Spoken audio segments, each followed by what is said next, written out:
শুধু আমরা এক উম্মাই না, আমরা এসেছি এক উৎস থেকে। কয় উৎস?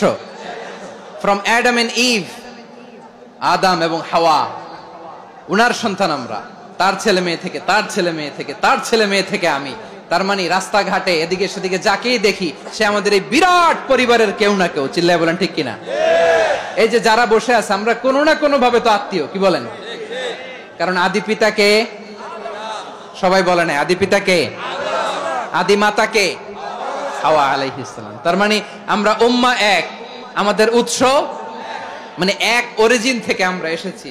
সূরাতুল হুজরাতে আল্লাহ চমৎকার ভাবে বলেছেন, এবং এই আয়াতটা দিয়ে 2022 সালে ফিফা ওয়ার্ল্ড কাপ কাতারে শুরু হয়েছে। দেখেন কাতার কি স্মার্টলি গোটা বিশ্বকে এক উম্মার কনসেপ্ট দিয়েছে। সুবহানাল্লাহ পড়েন।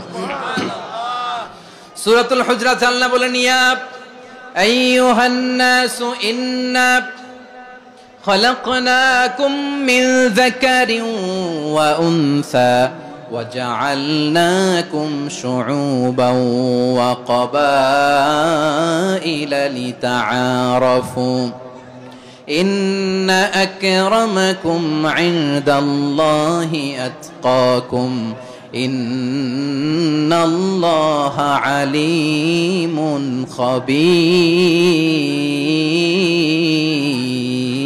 خبير। আল্লাহ বলেন, ইয়া আইয়ুহান নাস ইন্না খলাকনাকুম মিন যাকারিন ওয়া উনসা, ও দুনিয়ার মানুষেরা শোনো, তোমাদের সবাইকে সৃষ্টি করেছি এক পুরুষ এক নারী থেকে। আওয়াজ করে বলতে হবে পুরুষটার নাম কি? এবার আওয়াজ করে বলুন নারীটার নাম কি? মিন যাকারিন ওয়া উনসা, এক নারী এক পুরুষ থেকে তৈরি করেছি। যাতে যাতে দলে দলে তোমাদেরকে বিভক্ত করেছি, যাতে একে অপরের সাথে পরিচিত হতে পারো। So may you interact each other. বিভিন্ন দেশে বিভিন্ন দলে তোমাদেরকে বিভক্ত করেছে যাতে ইন্টারঅ্যাকশন হতে পারে, তাআরুফ হতে পারে। লিতাআরফু, যাতে তাআরুফ হয়, পারস্পরিক পরিচিতি হয়। তাহলে আমাদের অরিজিন এক। এই আয়াতটা যে কত powerful. This verse addresses the entire human being. অনেক আয়াতে আল্লাহ বলে ইয়া আইয়ুহাল্লাযীনা আমানু, ওহে মুমিনরা। অনেক আয়াতে আল্লাহ বলে ওহে মুসল্লিরা, ওহে মুমিনরা, ওহে বিশ্বাসীরা। কিন্তু এখানে আল্লাহ মুমিন মুসল্লি আস্তিক নাস্তিক ভেদে সবাইকে একসাথে অ্যাড্রেস করেছেন। আল্লাহ বলেছেন ইয়া আইয়ুহান নাস, ওহে মানব সকল। He addresses the entire human being regardless the colors, the races, the languages, the ethnicities, and reminded us we all from one origin. চিল্লায় বলেন আল্লাহু আকবার। আল্লাহ বলেন তোমাদের সবাইকে বানিয়েছি এক পিতা আদম, এক মাতা হাওয়া থেকে। দলে দলে গ্রামে গ্রামে ছড়িয়ে দিয়েছি যাতে করে তোমরা পরিচিত হতে পারো।